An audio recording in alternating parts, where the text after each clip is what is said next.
دوستو، نبی پاک صلی اللہ تعالیٰ علیہ وسلم نے اپنی تشریف آوری کے کچھ مقاصد خود بیان کیے۔ ان میں سے ایک مقصد نبی کریم صلی اللہ تعالیٰ علیہ وسلم نے بیان کیا جو بخاری میں موجود ہے۔ فرمایا، میں اخلاق عالیہ کی تکمیل کرنے کے لیے دنیا میں مبعوث کیا گیا ہوں۔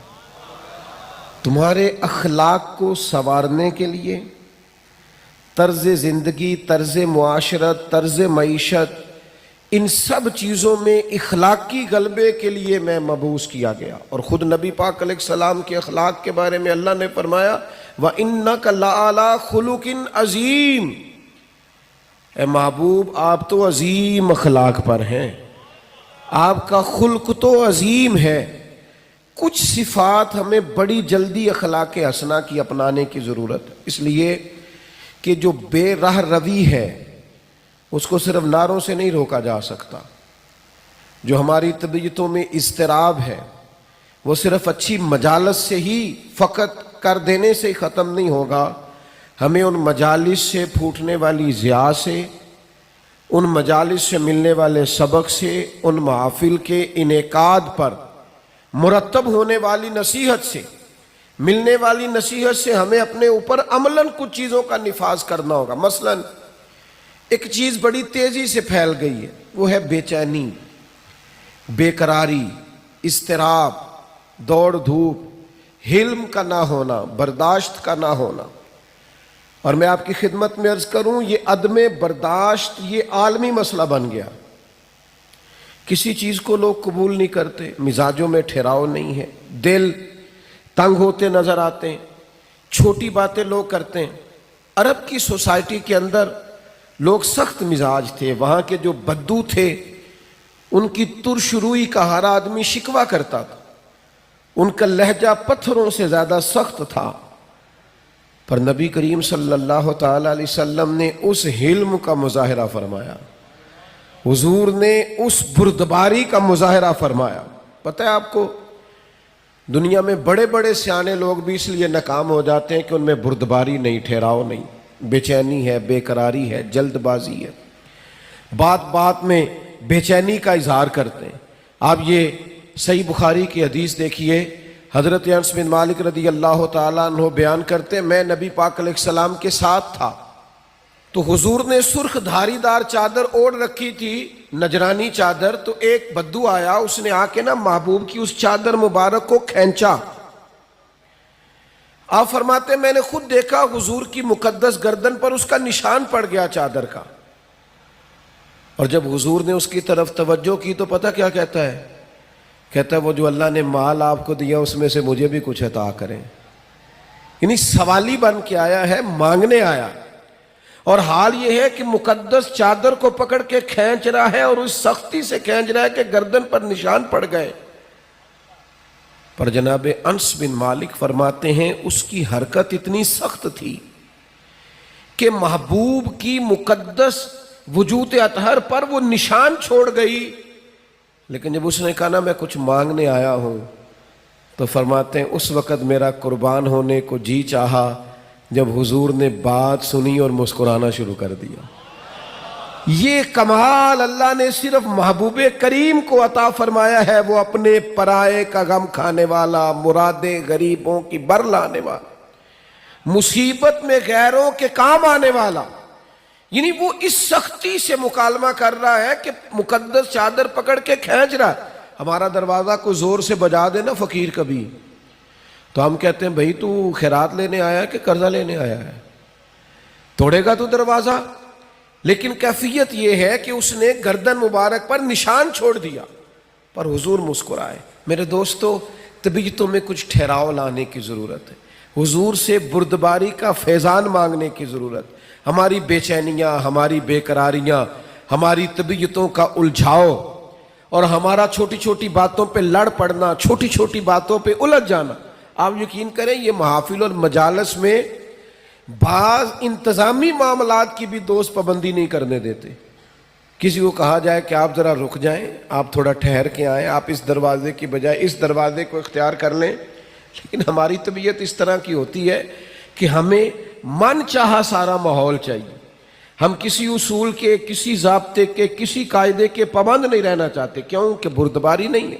نوجوانوں، علم بھی اسی بندے کا کام آئے گا جس میں بردباری ہوگی، بزرگ بھی وہی کہلائے گا جس میں بردباری ہوگی، سمجھدار بھی اسے کہا جائے گا جس میں حلم ہوگا، قوت برداشت ہوگی، جس کا سینہ کشادہ ہوگا۔ یعنی 14 طبق دلے دے اندر تے اسی تمبو وانگوں تانے ہو، دل دریا سمندروں ڈونگے کون دلاں دیاں جانے ہو۔ آپ کا کشادہ سینہ، یہ دراصل، اور پھر ایک اور اہم چیز ہم نے اپنے نبی کریم علیہ السلام سے سیکھنی ہے، وہ ہے شجاعت، بہادری، توانا سوچ اور توانا طرز زندگی، ڈرا ڈرا انداز نہیں، سہما سہما انداز نہیں ایسا نہ ہو کہ ذرا سی بات پہ ہمارے ہاتھ پیر پھولنے لگ جائیں۔ یعنی جو چیز ابھی آئی نہیں اسے سوچ کے بعض لوگ ڈپریشن کا شکار ہو جاتے ہیں، اور جن گھروں میں زیادہ آسانیاں آ گئی ہیں، سہولیات آ گئی ہیں، زندگی آسودہ ہو گئی ہے، وہاں انزائٹی اور ڈپریشن زیادہ آنے لگ گئے۔ آپ ذرا سی بات پر اگر گھبرائیں گے، پریشان ہو جائیں گے، مضطرب ہو جائیں گے، تو زندگی میں بڑے بڑے کارنامے کیسے سر انجام دیں؟ زندگی تو بذات خود ایک مشقت ہے، اور اللہ فرماتے ہیں لَقَدْ خَلَقْنَا الْإِنسَانَ فِي كَبَدٍ، ہم نے انسان کو مشقت میں رہتا ہوا پیدا کیا۔ اس کو مشقت کرنی ہے، جدوجہد کرنی، اور سمجھدار آدمی اور مالدار آدمی لیکن ذرا سی بات پر اس کے ہاتھ پیر پھولنے لگ جاتے ہیں۔ یہ بھی ذرا حدیث دیکھیے اور نبی پاک علیہ السلام کے اخلاق عالیہ سے فیضان حاصل کیجئے۔ مشکات میں، بخاری میں، مسلم میں حضرت انس بن مالک رضی اللہ تعالیٰ عنہ کی حدیث موجود ہے۔ فرماتے ہیں ایک رات ایسی مدینہ شریف میں آئی کہ ایک طرف سے آواز آنے لگی کسی کے چلانے کی، چیخنے کی۔ یکدم اہل مدینہ سارے اٹھے اور نیزے، برچھیاں، تلواریں جمع کرنے لگے کہ اس جانب جاتے ہیں جہاں سے وہ آواز آ رہی ہے، اور جا کر معلوم کرتے ہیں کیا حادثہ، کیا سانحہ ہوا ہے۔ فرماتے ہم ابھی تیاری کر رہے تھے ادھر جانے کی، اور نبی پاک علیہ السلام گھوڑے پر بیٹھ کر وہاں سے واپس تشریف لا رہے تھے، اور حضور فرمانے لگے سو جاؤ سو جاؤ سو جاؤ، میں دیکھ آیا ہوں، کوئی خطرے والی بات نہیں۔ ہم ابھی تیاری میں تھے، لیکن یہ میرے محبوب پاک کی شجاعت ہے، بہادری ہے، دلیری ہے۔ آپ کو زندگی کے اندر اپنے دل کو مضبوط رکھنا ہے، اعصاب کو طاقتور رکھنا ہے۔ بعض لوگ بڑی جلدی گھبرا جاتے ہیں، بڑی جلدی پریشان ہو جاتے ہیں، 5 منٹ سے پہلے سانس پھولنے لگتا ہے، دل دھک دھک کرنے لگتا ہے۔ او بھائی آپ ٹھہر جائیں، ستاروں سے آگے جہاں اور بھی ہیں، ابھی عشق کے امتحان اور بھی ہیں، تو یہ تو کام ابھی بڑا آگے تک جانا ہے۔ لیکن گھبراہٹ، بے چینی، پریشانی، یہ بندہ مومن کی شان نہیں ہے۔ پلٹنا، جھپٹنا، جھپٹ کر پلٹنا، یہ لہو گرم رکھنے کا ہے ایک بہانہ۔ طاقتور زندگی گزاریں، مضبوط اعصاب کے ساتھ وقت گزاریں، ذہن بنائیں کہ زندگی میں پریشانی آئے گی، مجھے فیس کرنا ہے۔ آپ کا ذہن ہونا چاہیے۔ مجھے بتائیے جو جوان ہے اسے بوڑھا بھی تو ہونا ہے نا، بیمار ہے تو ایک وقت خدا نہ خواستہ وہ بھی تو آئے گا نا کہ بیماری بھی آ جاتی ہے، قوا کمزور ہونے لگتے ہیں۔ لیکن اگر آپ کا ہمیشہ اسی طرح پریشان رہنے کا خیال ہے تو پھر بات آگے کیسے بڑھے؟ تو حضور سے فیض مانگے، بہادری کا فیض۔ نبی پاک علیہ السلام، صحابہ فرماتے جب جنگ ہوتی تھی نا تو ہم دشمن کے سب سے زیادہ قریب نبی پاک کو پایا کرتے تھے، حضور قریب۔ ایک جنگ میں ہمارا ارادہ ہوا کہ ہم تھوڑا سا پیچھے ہٹ کے نئے سرے سے حملہ کریں، لیکن حضرت ابو سفیان رضی اللہ تعالیٰ عنہ فرماتے محبوب گھوڑے کو ایڑی لگاتے اور جنگ کے اندر جاتے اور آگے ہی بڑھتے چلے جاتے، اور آگے ہی نبی پاک علیہ السلام پیش قدمی فرماتے۔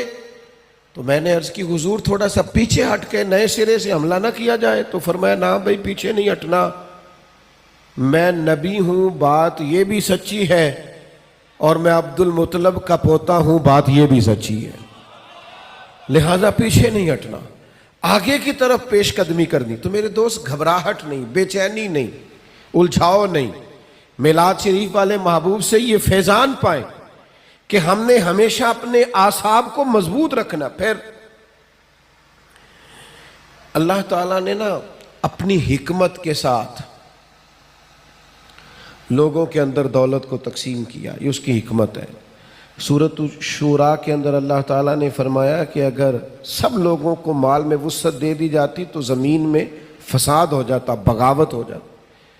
سب کو مال میں وسعت نہیں ملتی، لیکن جن امیروں کو اللہ مال عطا کرتا ہے نا، ان میں غریبوں کا بھی حق ہوتا ہے.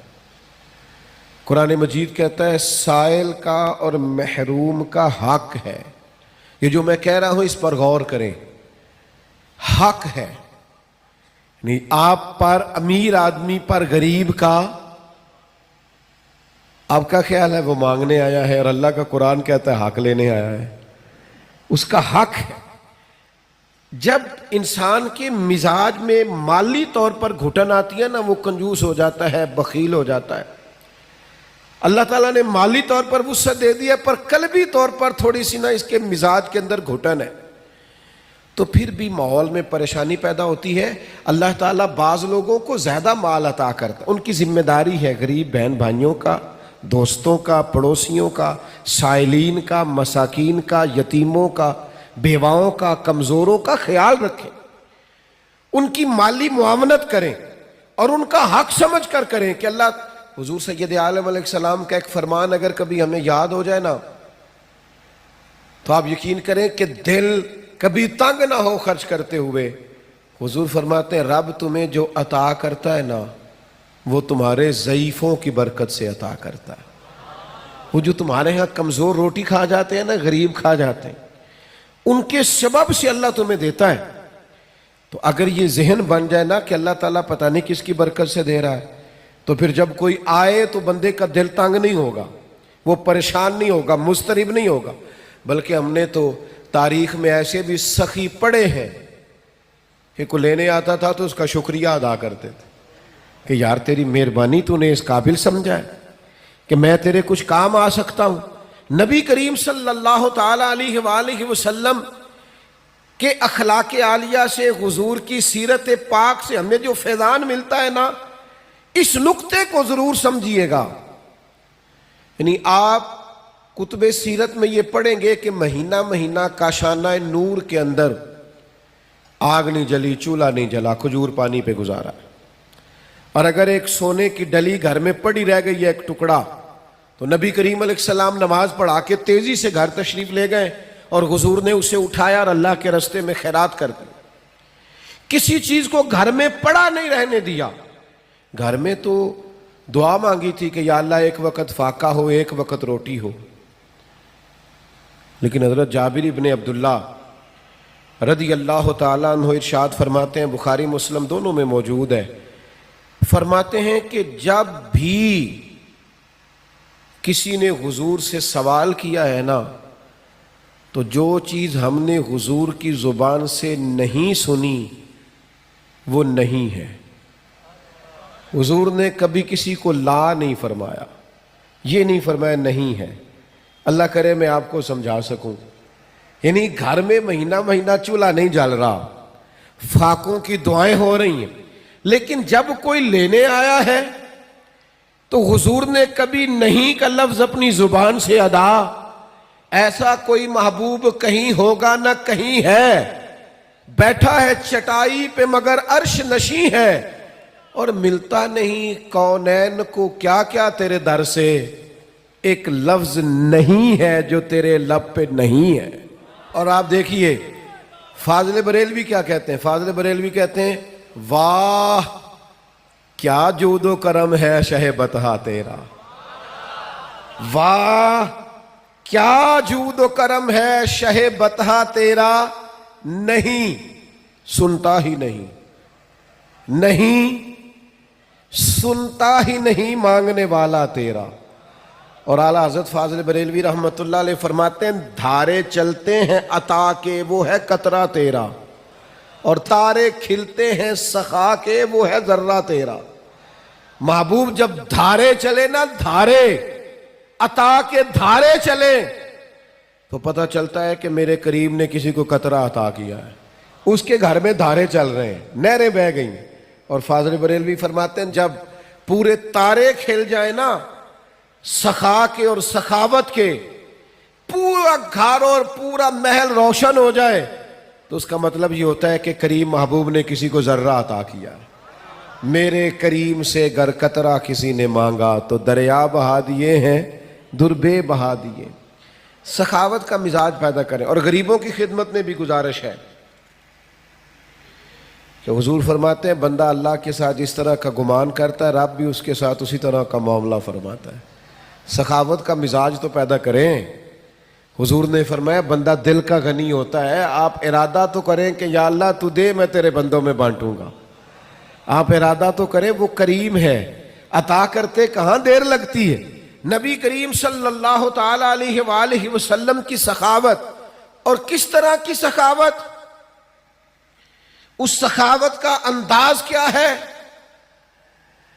نبی کریم صلی اللہ تعالی علیہ وسلم کے غلام حضرت انس بن مالک رضی اللہ تعالیٰ عنہ ارشاد فرماتے ہیں کہ ایک شخص حضور کی بارگاہ میں آیا تو اس نے نا دو پہاڑیوں کے درمیان کھڑی ہوئی بکریوں کا ریوڑی مانگ لیا۔ تو یہ حضور کا دربار ہے نا، محبوب نے بھی سارا ہی عطا کر دیا، سارا ہی دے دیا کریم محبوب نے۔ اب وہ دیہاتی آدمی تھا، گاؤں جا کے نا اپنے حساب سے اعلان کر رہا ہے۔ ہر آدمی کا اعلان کرنے کا سٹائل بھی اپنا ہوتا ہے نا، وہ اپنے گاؤں جا کے اپنے حساب سے اعلان کرتا ہے، کہتا ہے سارے مدینے چلے جاؤ، حضور تو اتنا دیتے ہیں کہ غربت کا ڈر ہی دور ہو جاتا ہے، سارے چلے جاؤ مدینہ منورہ۔ محبوب تو یوں بانٹتے ہیں۔ وہ میرے دوست، سخاوت کہاں سے شروع کرنی ہے؟ حضور نے فرمایا 2 کا کھانا 3 کھا لیا کرو، اور 3 کا 4 کے لیے کافی ہے، اور 4 کا 5 کے لیے۔ آپ مزاج تو بنائیں بانٹنے کا، ارادہ تو کریں دینے کا، پھر دیکھیں اللہ تعالیٰ کیا انداز اختیار کرتا ہے۔ آپ مجھ سے ناراض نہ ہوئیے گا، ویسے جس آدمی کے پاس پیسے آتے ہیں نا وہ سب سے پہلے گاؤں چھوڑتا ہے، وہ محلہ چھوڑتا ہے جس محلے میں وہ رہتا ہوتا ہے، اس لیے کہ اب دائیں بائیں آگے پیچھے ہوتے ہیں ماڑے بندے، اور اسے وہاں جانا بڑا ضروری لگتا ہے جہاں کوٹھیاں ہی کوٹھیاں ہوں، محل ہی مال ہو، بنگلے ہی بنگلے ہوں۔ وہ چونکہ پرانا محلہ ہی یاد نہیں رہتا، ٹوٹی سڑک ہی وہ میرے گاؤں کا غریب دہقاں سڑک کے بننے پہ تھا کیوں پریشاں، جب اس کے بچے شہر کو جا کر کبھی نہ لوٹے تو لوگ سمجھے۔ یہ کبھی کبھی ایسا ہوتا ہے کہ اللہ نے عطا کیا ہے تو چاہیے یہ تھا کہ تو دائیں بائیں آگے پیچھے بانٹتا، تو جا کے بیٹھی امیروں میں گیا، چلے جائیں، کوئی حرج نہیں، کوئی منع نہیں، لیکن ان لوگوں کو بھی تو یاد رکھیں جو آپ کے ساتھ بسا کرتے تھے، رہا کرتے تھے، وقت گزارتے تھے، ان کے لیے بھی تو اپنے دل میں طبیعت کے اندر گنجائش پیدا کریں۔ میرے عزیز، رسول اللہ بانٹتے، نبی پاک عطا کرتے، اور فاضل بریلوی فرماتے ہیں ہاتھ جس سمت اٹھا غنی کر دیا۔ حضور نے جس کو دیا ہے نا اسے بھی دینے والا ہی بنا دیا ہے۔ تو نبی کریم صلی اللہ تعالی علیہ وآلہ وسلم کی یہ ادا۔ پھر ایک اور بات، کبھی کبھی نا لوگ ہم سے کچھ ایسی چیزوں کا مطالبہ بھی کرتے ہیں جو بظاہر ہمارے لیے مشکل ہوتی ہیں۔ میں آپ کو صحیح بتاتا ہوں، ان کاموں کو بعض اوقات طبیعت نہیں چاہ رہی ہوتی، اور بظاہر ایسا محسوس ہو رہا ہوتا ہے کہ یار یہ کام جو ہے نا یہ ٹھیک نہیں۔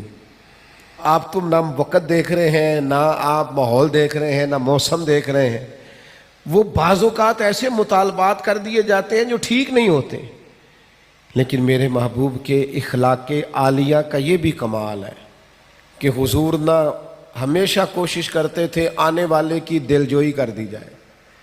چلے اگر اس نے بے موسمی بات کر دی ہے تو یہاں سے ہی رنگ تھوڑا بدل لیا جائے۔ نبی پاک علیہ السلام جب فجر کی نماز پڑھ کے نکلتے نا تو حضرت انس بن مالک رضی اللہ تعالیٰ عنہ ارشاد فرماتے ہیں کہ مدینہ منورہ کے غلام اور لونڈیاں نا اپنے پیالوں میں پانی لے کے آتی، تو وہ پانی آگے کرتی کہ اس میں اپنا ہاتھ ڈبو دیں۔ بخاری مسلم میں سیاستہ میں آپ کو حدیثیں ملیں گی۔ یعنی ان کا عقیدہ تھا کہ محبوب ہاتھ لگا دیں گے تو متبرک ہو جائے گا، اور حضور بھی امت کو یہ درس دے رہے ہیں اس عمل سے کہ واقعہ اس میں تبرک ہوتا ہے۔ نبی پاک کے دست مبارک سے لگی ہوئی شے متبرک ہوتی۔ نبی کریم صلی اللہ تعالی علیہ وسلم اپنا ہاتھ مبارک رکھ دیتے، ان کے لیے تبرک ہو جاتا، وہ گھروں کو لے جاتا۔ اب کبھی کبھی کیا ہوتا، جاڑے کی ٹھنڈی صبح یعنی سردیوں کی ٹھنڈی صبح